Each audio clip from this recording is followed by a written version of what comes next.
감동과 환호와 웃음과 네, 재미까지 있는 그런 음, 연말 시상식 풍경이 오늘 마지막 이제 마무리를 했는데요. 어떠셨어요? 너무 좋은 내용이 많이 있었죠? 네. 의외의 또 사람이 상을 받고, 네. 다 또 상을 받으면서 누군가를 호명하면서 감사의 인사를 전하는 게 굉장히 감동적이지 않은가요? 본인한테 준 상을 자기가 상을 받았다.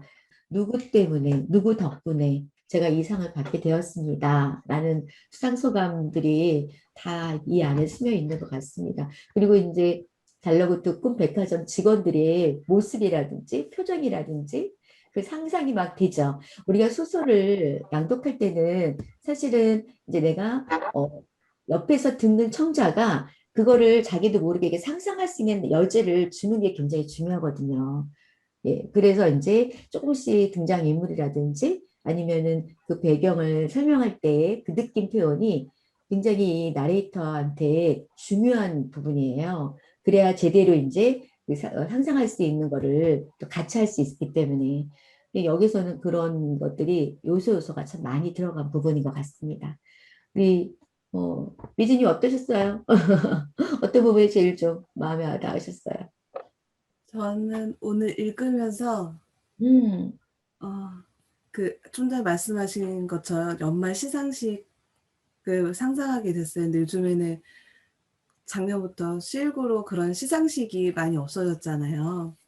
그리고 뭐 사람들 환호하는 거 막 이런 장면이 2002년 월드컵 때 그 사람들 막 환호했던 그런 장면도 생각이 나고, 그중에서 그 시상 소감에서 자기를 가둬두지 말라고 216페이지에 가둬두는 공간이든 시간이든 저와 같은 신체적 결함이든 부디 그것에 집중하지 말고 사는 동안 여러분을 자유롭게 할 수 있는 무언가를 찾는 데만 집중하십시오 하는 그런 소감들.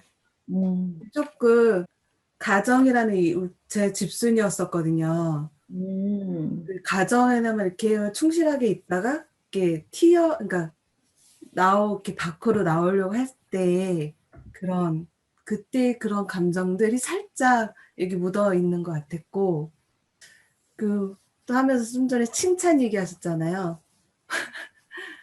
제가 이제 아이들 청소년 이제 아이들 대해서 이렇게 공부를 하다 보니까 아이들이 크게 칭찬을, 저도 그렇고 저도 살아오면서 부모들이나 누가 이렇게 되게 칭찬을 받아보면 이렇게 칭찬받았다는 기억보다는 지적을 많이 받았던 것 같아요. 근데 그러면서 저도 아이들한테 지적을 되게 많이 했었거든요. 어, 돌아보면 그렇게 느껴져요. 이것도 분명히 잘한 부분일 텐데 잘한 부분은 당연히 잘해야 되는 거니까 라고 넘어가고, 못한 거를 그렇게 눈이 들어와서 아이한테 그렇게 지적했던 제 모습을 난다윤님이 얘기할 때 생각을 하게 됐어요. 그래서 아이들을 많이 생각했죠. 저는 칭찬이 너무 인색하지 않았나 내가. 아이들한테 밥 하나 잘 먹는 것도 칭찬해 줄 수 있고, 시키지 않아도 양치하는 것도 비록 시켜서 하는 거였지만 그래도 양치한다는 게 어디야, 안 하겠다 떼쓰지 않고. 그렇게 생각을 바꾸면 칭찬할 게 그렇게 많은데 왜 항상 나는 지적을 했을까, 잠깐 그 생각도 했어요. 오늘 어, 읽으면서 되게 많은 생각을 하게 해주네요. 그래요. 네. 성장한, 이렇게 조금 더 아이들한테 잘해줄 것 같은 우리 미진님을 보는 것 같습니다. 노력은 항상 하지만 항상 지금, 제자리 걸음 같아요. 나는 지금 봐도 너무 잘하고 계시는 것 같은데. 저도 반성까지 하고 참 대단하세요, 우리 미진님. 왜 어렸을 때는 뒤집기 한 번만 해도 우리 아이가 천재인 것 같고 그냥 세상을 다 가진 것 같고 막 그러지 않았나요? 근데 지금은 저도 뭐 아이들 대학생 뭐 졸업하고 막 이렇게 가정 보면 그거에 대한 게 어느 순간 까먹어. 존재 자체만으로도 너무너무 행복해했던 그 순간을 가끔은 좀 기억을 해야 되겠다.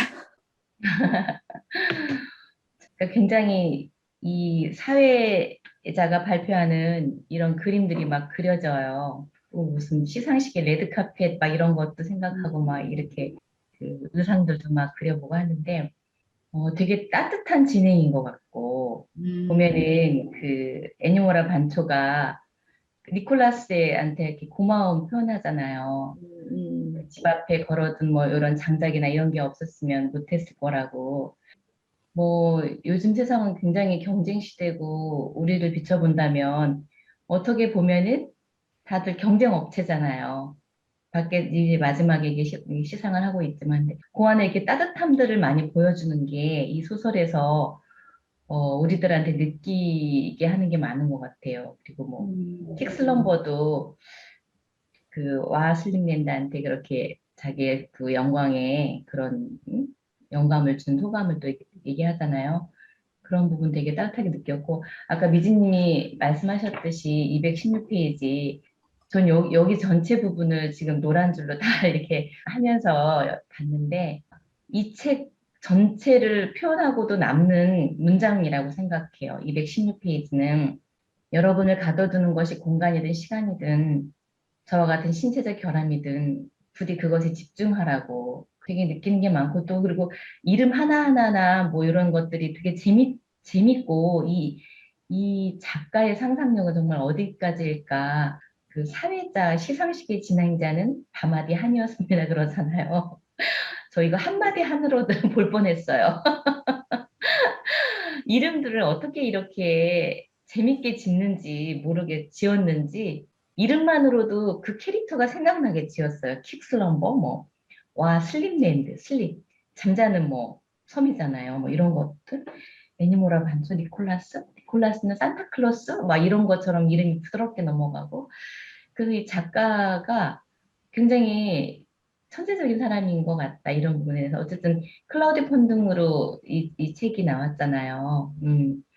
이 작가한테 거는 기대들이 많은 사람들이 많이 도와줬을 것 같아요. 저도 조카가 클라우드 펀딩으로 이렇게 그림 하는 것 때문에 자금 모으려고 많이 막 이렇게 한 적이 있었거든요. 여기저기 소개하고. 근데 그거 보면서 오늘 이 작가에 대해서도 한 번 더 생각했어요. 16페이지는 저는 이제 앞뒤를 막론하고 가장 이 책을 전체로 대신하는 문장이 될 것 같아서 이 소설의 한 문장이 이거를 두고두고 내가 계속 또 되뇌어서 확인해 보고 싶은 그런 문장이 나왔다라는 게 굉장히 중요한 거예요, 사실은. 네. 왜 우리가 책 한 권을 읽더라도 그 안에서 아무것도 발견하지 못하거나 한 권 읽었어로 끝나는 경우도 있거든요. 네, 혜진님 말씀대로 이 책은 정말 이 작가의 상상력이 어디까지 갈 것이냐, 어디까지 우리를 인도할 것이냐, 그거를 많이 느끼게 해주는 그 요소들이 그 찾는 재미도 사실은 쏠쏠한 그런 책이기도 합니다.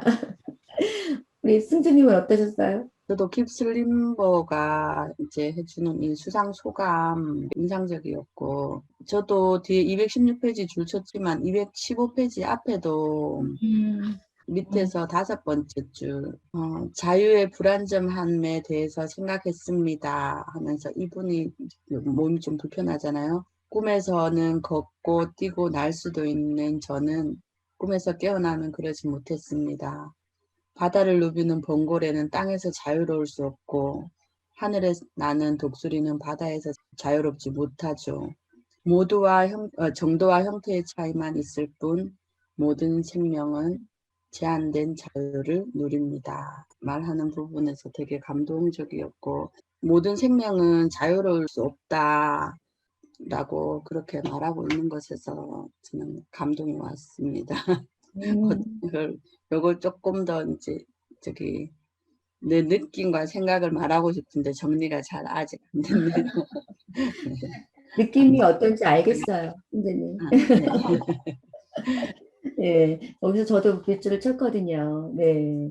그래서 사실은 제가 이제 오래전부터 이제 장애인 분들하고의 관계가 있잖아요. 대부분 이제 소아마비 장애인들이세요. 그래서 여기 있는, 나와 있는 이분처럼 목발을 짚고 있는 분도 계시고, 그 다음에 이제 그 보조기라고 해서 그걸 끼고 이제 힘들게 이렇게 걸어 다니는, 특히 이제 제가 아는 언니가 있는데 되게 아름다우세요. 이게 근데 그분도 이제 소아마비 장애인인데, 굉장히 엄마를 원망을 했어요. 난 20살 때까지. 엄마를, 그러니까 자신의 겉모습이 너무 이뻐요. 그런데 다리를 그러니까 못 움직이고 본인이 이렇게 보조기 차고 막 힘들게 이렇게 걸어가는 게 뒤뚱뒤뚱 걸어가잖아요. 근데 그 모습이 굉장히 자신은 이제 자존감이 이제 막 너무 많이 상하는 거죠. 그래서 그런 삶에서 이게 나를 이렇게 낳아준 부모가 너무 원망스러워서 다행히 이제 집이 좀 부유해서 이제 최대한 그 엄마는 이제 아픈 손가락인 거죠. 그래서 이제 친정 엄마가 이제 굉장히 이 언니를 많이 보살펴주고 최대한 이제 좀 해주려고 노력을 했던 그렇게 했다고 하더라고요. 근데 그 엄마가 이제 장면이가 돌아가셨어요. 근데 엄청 운 거죠. 이 언니가 자기가 그렇게 왜 했을까? 나를 낳아주신 부모님에 대한 부분을 왜 내가 그렇게 엄마를 원망하면서 그 시간을 보냈을까? 그 이야기를 제가 들었거든요. 근데 이제 여기에서 이제 우리 승주님이 얘기해 준 이 부분, 이 언니도 그런 꿈을 엄청 많이 꿨겠구나. 내가 이 자유로운 내 몸에서의 어떤 자유로움, 신체에서의 자유로움, 그거를 얼마나 많이 꿈꿨을까. 근데 우리는 신체적인 부분에서도 자유로움을 느끼겠지만 정신적인 부분, 피폐한 사람들도 훨씬 많잖아요. 그러니까 그런 거를 여기서 좀 표현하고 싶었던 건 아닐까. 그래서 저도 이 부분이 정말 많이 와 닿았습니다. 네. 이 저도 비슷한 부분들을 봤고 조금 더 보자면 214페이지에 네. 위태로운 절벽에서의 절박한 심경, 그리고 아찔하게 떨어지는 순간 극적으로 날아서 날개가 돋고 수직으로 날아오르는 독수리의 감각을 천재적으로 표현했다는 평입니다. 라고 나와 있는 부분에서 절벽에서 우리가 떨어질 때 다시 내가 살기 위해서 날아오르려면 수직으로 솟아오르는 방법밖에 없을 것 같아요. 네. 우리의 삶의 어떤 모습들은 자연의 이치와 닮아 있고, 그래서 인간의 내면이 소우주라고 얘기하는 것도 그것 때문이라고 얘기를 하잖아요. 그래서 이거를 볼 때, 그 절박한 심경? 제가 지금 되게 절박한 심경이거든요. 근데 이거를 견디고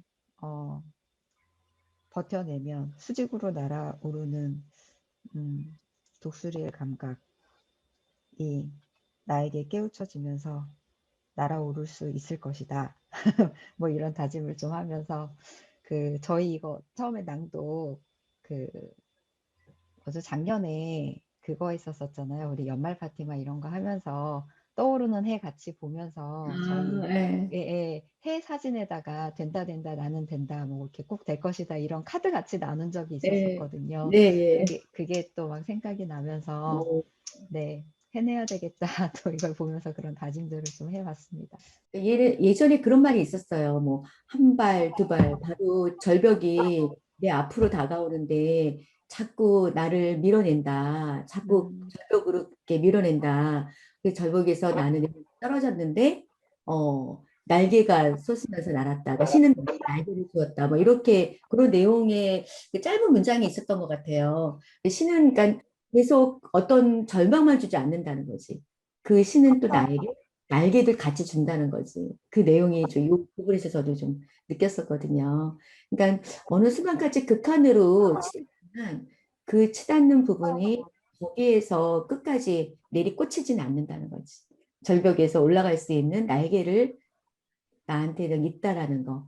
저는 수연님이 그 날개가 분명히 있는 분이기 때문에 충분히 날아오를 수 있을 거라고 생각해요. 네, 감사합니다. 네. 네, 오늘 좋은 얘기 많이 나눠서 너무 좋았고요. 참 이 책의 한 문장 그리고 또 각자 자기가 와닿는 문장의 느낌은 다를 거예요. 그런데 그 문장 속에서 계속 되뇌이면서 그거를 내 것으로 만들어 가는 과정에도 또 이 책을 통해서 한 단계 더 성숙할 수 있는 그런 시간이 지금도 이 시간이 될 것 같습니다. 오늘은 여기까지 하도록 하겠습니다. 네. 즐거운 수요일, 누군가 나에게 장미꽃 한 송이 줄 수 있는 그런 수요일 되시기 바라고요. 내일 만나요. 즐거운 하루 보내세요. 네.